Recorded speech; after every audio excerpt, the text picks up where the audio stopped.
Spiteful gesture. Only a few weeks had passed since Edward had taken his passenger train. It had been Edward's first day out in a long time, and almost all of the agents had given Edward their full support. However, two did not.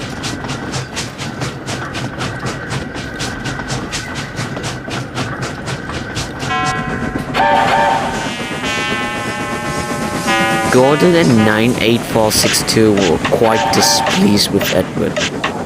98462 was one of the three agents brought by the Fat Director to the railway on trial. He didn't have a name, just a number.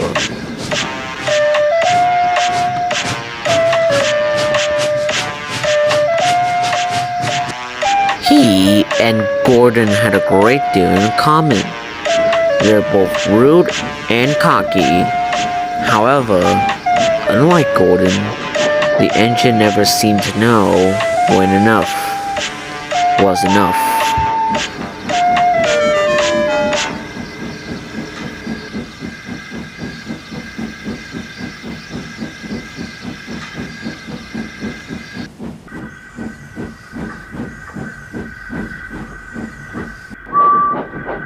Huh? You finally managed to make it out of the station, cackled 98462 as Edward backed down into the sheds one night. Edward had just returned from his passenger room and was feeling quite proud. What a useless engine you are, Edward. I'm sure we will be hearing plenty of complaints from the passengers from tomorrow. You must have been running late all day. The others gave 98462 a foul look, but Edward just smiled. Actually, we're right on time, and I'm very happy to be useful again. He chuckled. Edward knew that as he does not let 98462's words bother him, the engine won't be waiting for long. As soon enough, not getting any sort of reaction out of Edward, the big blue bully drifted off to sleep.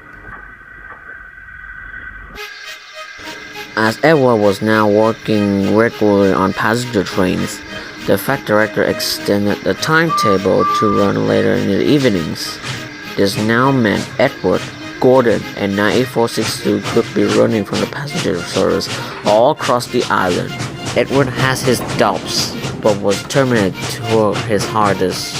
Fortunately for him, he ran a loop line, so only saw Gordon and 98462 at the big station.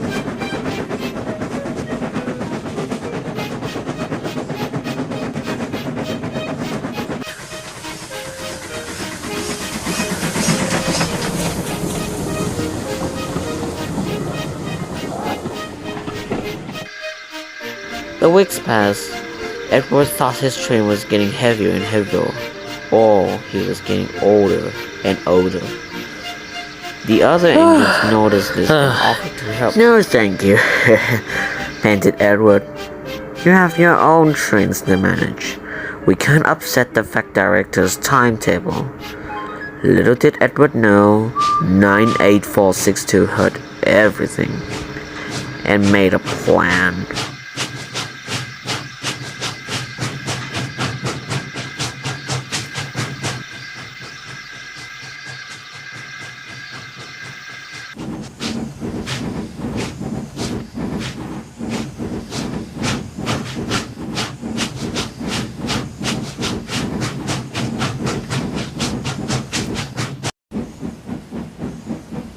Edward arrived at the big station to collecting his passenger train.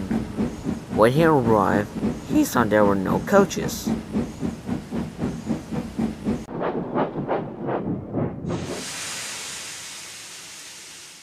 Thomas must have woke up late again, he thought. He had just called to collecting some more when 98462 come hooting and whistling to the platform with Edward's coaches.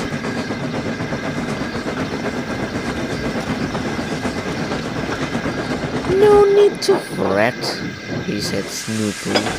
I will take in your train today. We mustn't upset the Fat Director's timetable. He laughed loudly as the guard blew his whistle and set off. Edward was upset, but he thought it best to get on with his work.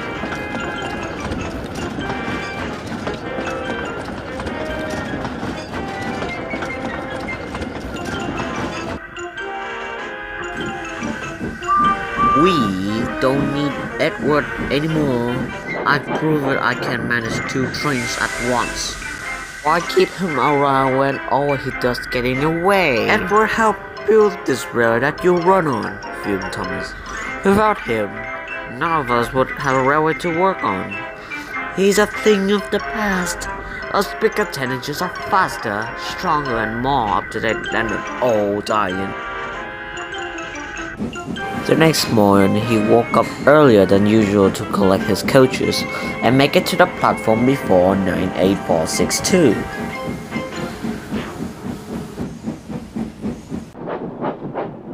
The yard was silent, and Edward felt sure he had beat him.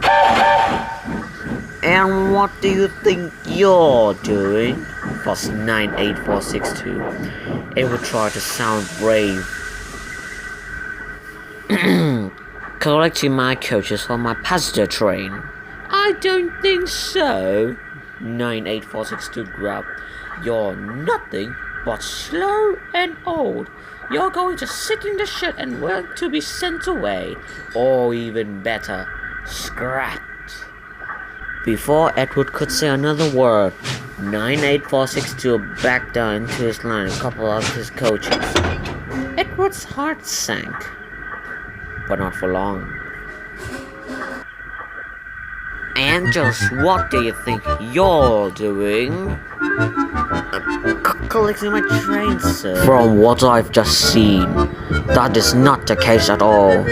I had passenger complaints saying that they were taken to the wrong stations, and fellow workers complain about your treatment to others. My engines work hard and help fellow employees.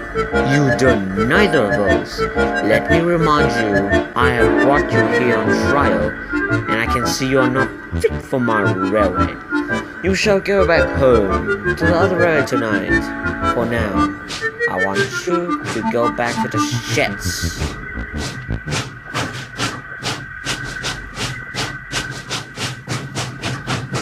You must understand, Edward. You are one of my engines. You might not think so, but you are not alone on this railway. If you had any troubles, you must come and see me right away. Understand? Now you have a train to board. Then after that, I want you to have a nice long rest.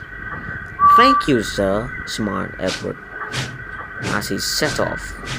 He felt his position on the Fat Director Railway as secure, and had no more troubles on that day. That was until Gordon. I mustn't say any more, or I shall spoil the next story.